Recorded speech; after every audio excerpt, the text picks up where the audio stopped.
JC, kailan lang narinig natin yung tungkol sa isang matagumpay na operasyon ng ating militar laban nga doon sa rebelding NPA. Oo. Ito yung nangyari sa Sorsogon kung saan meron silang successfully ay na-immobilize or napatay, no? Na 8 top leaders ng NPA. Although ito yung mga spokesperson ng NDF at the same time, no, mga kadre rin na tinatawag ng New People's Army. Para pag-usapan yan, Dayan, of course, makakasama natin ating very special guest this morning, si Colonel Joselito, kakilala ng APF. Good morning po. Good morning, Dayan. Good morning, JC. Good morning, sir. Siguro kung maaari, baka pwede niyong i-narrate ng kaunti kung ano nga ba yung nangyaring incident dito nga sa Sorsogon, kung saan successfully ay napatay ng inyong forces ang ilang combatants ng NPA. We received information about July 2, complaints coming from the residents of Calmayon, Barangay Calmayon, Huban, Sorsogon. There were of the severe extortions conducted by the NPA, and they reported that matter that there were about 30 NPAs in Upper Barangay Calmayon. Ano extortions to, sir? Extortions. They extorted money to sa mga mamasa, maralitang mga Pilipino natin nakatira doon sa Barangay Upper Calmayon. And we validated that that information through our military intelligence company, and fortunately, our military intelligence company confirmed such information through the 9th Infantry Division's trust on their ongoing tedious and intensive surveillance of the top leaders of the New People's Army, because that was the trust of our division commander, Major General Romero. Right. So focus yun, no? Then eventually, Colonel Birson Aquino dispatched a platoon of soldiers under Lieutenant Ayo to conduct combat operations at the sightings, the NPA sightings, about 30, based on the reported 30 NPA sightings.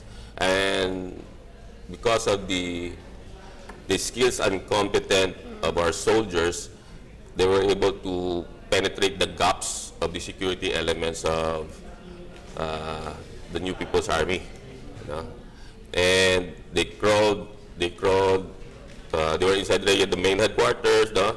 Then they split into two, they crawled, one unit crawled behind the temporary shelter of most of the top leaders of the NPA, while the other one conducted a blocking position at the other end also.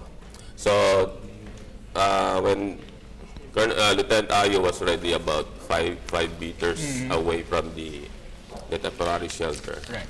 There were morning activities in that area already. The security elements of the NPA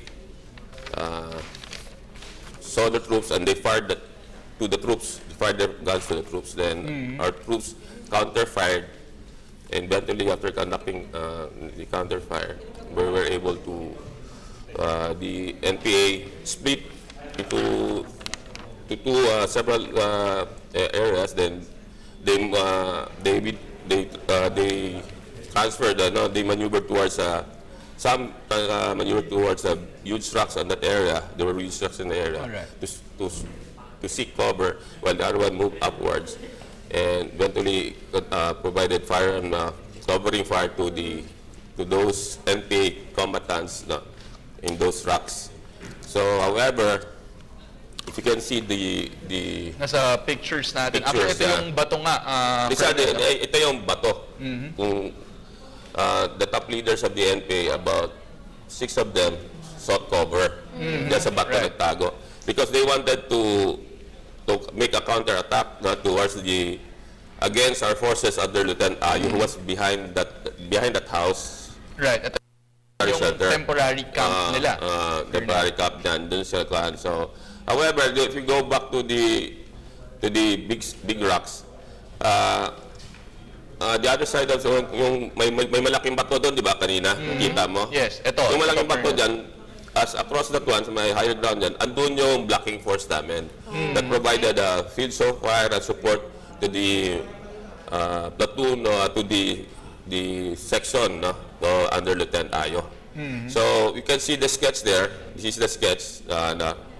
That is where if you can see the blue side near if you're rightmost blue side there in where there are coconut trees, dyan yung sundalo natin, yung nakalapit 5 meters away. The red signs are the NPAs. Alright. Okay. Tapos dito naman sa left side naman, mayroong blue na marker dyan na Diyan sa mga kuhan yan, diyan nakatago yung mga bato yung kuhan. So may yung blue doon, near the kuhan doon yung masundalo natin. Alright. So if this is Lieutenant Ayo, this is the hat. This is the rocks. Dito yung isang blocking force. Supposedly ang role ng blocking force to provide covering fire. May fields of fire sila, covering fire to support yung troops ni Lieutenant Ayo. So basically, Colonel, para talagang napalibutan sandwich, sila. no? Hindi, actually, ganito yan. Pero, surrounding naman, andun yung security elements ng top leaders ng NPA. Okay. Na-penetrate nila yung loob, na-crawl, they maneuvered, surreptitiously infiltrated the main headquarters of the NPA, top leaders of the NPA. So talagang nakakatuwa kasi kahit talagang delikado dahil nasa pinakalabas pala yung mga ibang mga kakampi nitong kalaban nga nila, itong mga NPA, ay talagang naging successful pa rin yung kanilang plano. So tanungin na rin natin, alam naman natin very well trained yung mga sundalo po ninyo. Kamusta naman po, ilan po yung tropa or yung tao po ninyo na lumaban po? We said about the platoon. Their strength probably about 34. 34. And what's good of them because of their competence and skills in combat war fighting, their ability to find, fix the enemy, and so doing with those skills. It's complemented by the individual skills of their capability to hit the enemy, of their capability of the marksmanship skills, yung one shot, one kill. You only use few rounds of ammunition to hit the enemy. Or probably another couple of rounds to ensure that it's already neutralized. Pero sir, kung 34 po tayo, gaano po karami yung mga sinasabi nating NPA? Doon sa loob ng may headquarters, about 20. But sa palibot doon, marami yun. Marami. More than 30 ang palibot. Because they're top leaders. Kung bali, ang top dami. leaders are more than, all in all, more than 50 security guard nun, kasama yung inner security nila. So, Colonel, itong 20 na nandun sa kampo na ito, lahat ito ay top leaders ng Bicol. No, majority of them are top leaders. The rest are the close-in security of the top leaders. Kasi may mga regional units, guerrilla security yan May mga sarili security yan sila di ba? Aside from the provincial unit guerrilla security, andun din sa loob ng iba din. Pero Colonel, when we say top leaders, we mean yung leaders ng Bicol, NPA Bicol pala. There's some of them are from the national. Because one of the skills, si Kanene, si Anunebo, he's a member of this National Special Operations Group. He was involved in the killing of, if you remember, Romulo Quintanar, the former NPA leader. He was involved in the killing of Romulo Quintanar, as well as Popoy Lagman. If you remember Popoy Lagman, he was also involved in the killing of Popoy Lagman. Pero, Okay, so JC, gusto ko rin talaga itanong para lingid sa kaalaman ng mga viewers natin. NPA, ito yung mga taong nagre-rebelde talaga dahil may gusto sila or may rason sila na gusto nilang mangyari pero hindi matutupad or dahil nga hindi pwede. Ano po ba yung mga common reasons kung bakit po sila nagre-rebelde? Because for one, the top leaders of the NPA are taking advantage of the lack of education of our kababayans in the rural areas, because they're very good, very articulate in the propaganda, and they anchored it on the issues, that's like kahirapan or everything like that. Diba? Kahirapan, mahirap tayo, walang improvement like that. However, yung kahirapan man kasi, these are being done by our government, our national government, by ni President Noynoy Aquino, di ba?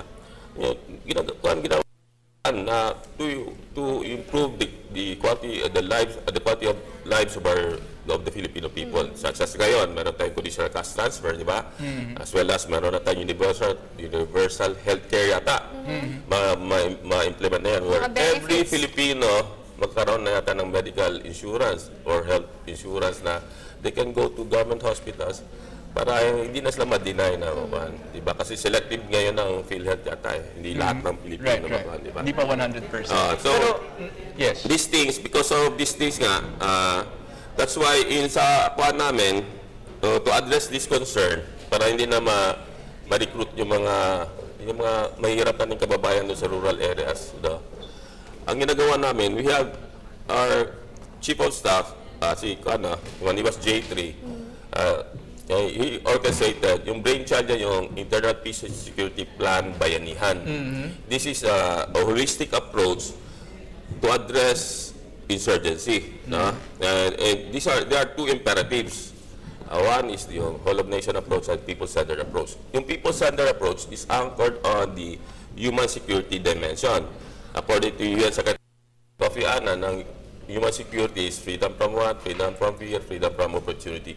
If you dissect this one, this boils down to opportunity for livelihood, opportunity for education, opportunity for health services, and others. So, mas development-oriented. It's a development-oriented. So, that's why we have peace and development teams that go inside, doon sa mga guerrilla zones and guerrilla bases ng New People's Army. Because doon ang massive recruitment nila. Right. So we will enlighten them. Then we will try to find out their issues and concerns that would address would address their yung situations nila, no, as an individual or in the community. And Colonel, after din itong incident sa Sorsogon ay nag-retaliate, no, supposedly nga itong NPA sa isang fun run naman ng Bicol University. Totoo yan. Right, Totoo ito yan. yung mga estudyante. Pero Colonel, siguro we have so little time now. Maybe yung huling question ko na lang din sa inyo, Colonel.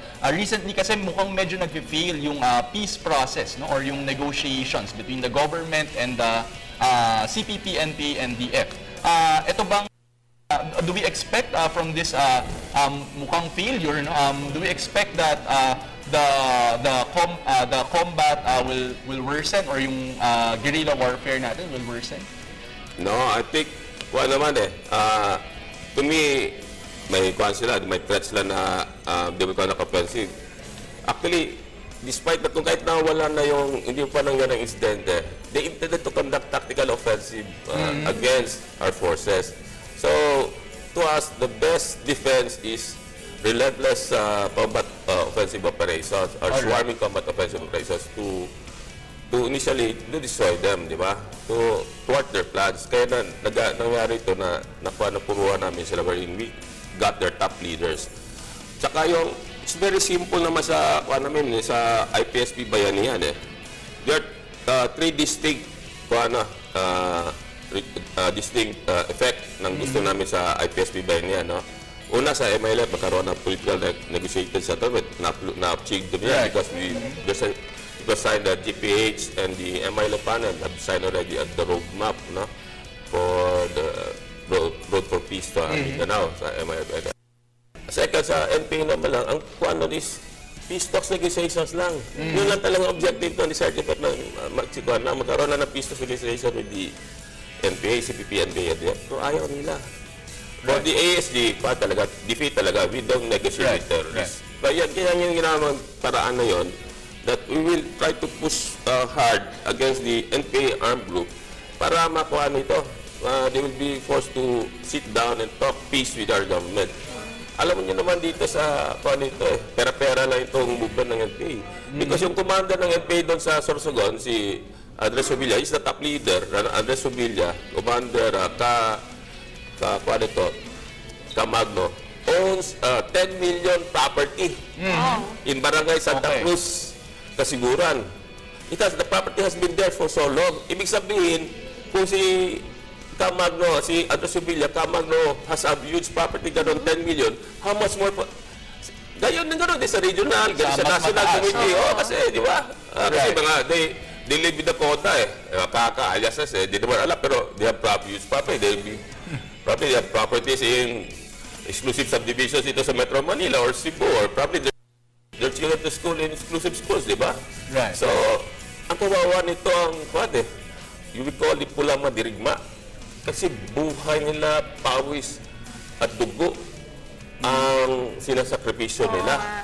At saka, Diba? Ginagamit sila, sinasakripisyo. At the end of the day, at saka pera ng mamamayan na totoo. ginagamit nila na pang itayo itong mga properties nila. Di ba? Yung mga material na pangangailangan ng NPA leaders nila, di ba? pero alam mo, JC, talamak man ng NPA, at least naman talagang talamak rin at grabe rin yung mga ginagawa nating mga programa, efforts para matugunan ito. At sana nga matuloy-tuloy yung mga peace talks at para talagang magkaisa na ang magkakababayan. So, congratulations, no? Thank you Colonel so Kakilala. much. Yan po si Colonel Joselito. Can I have a last message? Yes, go on, Colonel. To our Filipino people, to our countrymen, trust your PNP and AFP. We can protect you. To ilang local politicians and businessmen sa Sorsogon, stop giving yung financial, material, at moral na suporta sa NPA para matapos na yung tirian. To the team AFP, PNP, let's go! Let's go! Wow. Let's beat the NPA! We can do it. Okay, Thank salamat, you so much. Colonel Joselito Kakilala. Yan po ang Chief of Staff ng Civil Relations Service ng Armed Forces of the Philippines. I'm the commander of 903rd Brigade. Okay, sir. Maraming let's salamat, go. Colonel. Let's go! Let's go! Let's go, let's beat them all. Okay, marami pa tayong pag-uusapan mga boss. Kaya naman, huwag kayong aalis. Magbabalik pa ang Good morning, boss.